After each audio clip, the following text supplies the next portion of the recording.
Hello mga ka-friendship, Hoa day, ayan, busy ang mga madam.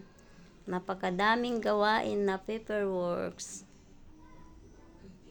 Ayan, buti na lang at masisipag ang apat na yan, 5 kasama ang presidente.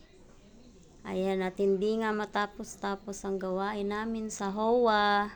Ilang araw namin ginawa yan.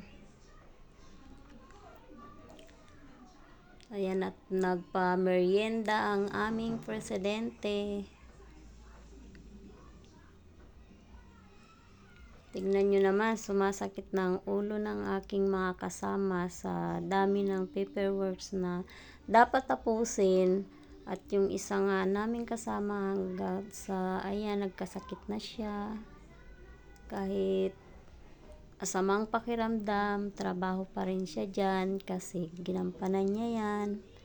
Buti na nga lang at masipag. Sama na pakiramdam niyan, pero tawa-tawa pa yan. Enjoy watching mga ka-friendship. Thank you for watching. Ingat. God bless. Bye-bye. At may pasopas.